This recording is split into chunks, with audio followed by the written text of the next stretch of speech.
السلام علیکم ورحمۃ اللہ وبرکاتہ۔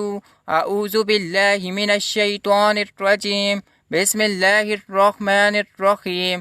حوض کوثر کیا ہے؟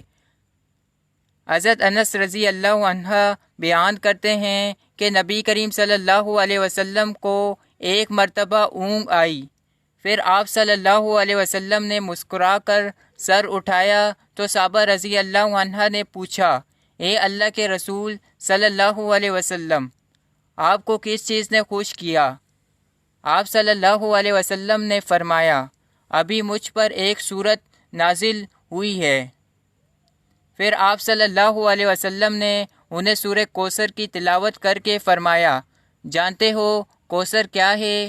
صحابہ رضی اللہ عنہ نے عرض کیا کہ اللہ اور اس کا رسول صلی اللہ علیہ وسلم ہی بہتر جانتے ہیں۔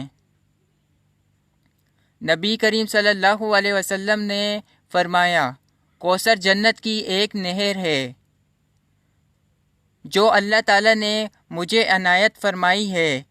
اس کے پاس بڑی خیر و برکت ہے۔ قیامت کے دن اس پر میری امت آئے گی۔ اس نہر کے پیالے آسمان کے تاروں کی طرح بے شمار ہیں۔ میرے بعض امتی اس سے روک دیے جائیں گے۔ میں کہوں گا، اے میرے رب، یہ تو میرے امتی ہیں۔ جواب ملے گا، آپ کو معلوم نہیں کہ آپ صلی اللہ علیہ وسلم کے بعد انہوں نے آپ کے دین میں کیا کیا نئی باتیں ایجاد کر لی تھیں۔ جزاک اللہ۔ زیادہ سے زیادہ شیئر کریں، دوسروں تک پہنچائیں۔ اگر آپ کو ڈیلی کی حدیث سننی ہے یا پڑھنی ہے تو اس چینل کو سبسکرائب کر دیں اور بیل آئیکن کی گھنٹی کو دبا دیں تاکہ آئندہ آنے والی ویڈیو آپ کے پاس جلد سے جلد آئے۔ جزاک اللہ۔ زیادہ سے زیادہ شیئر کریں۔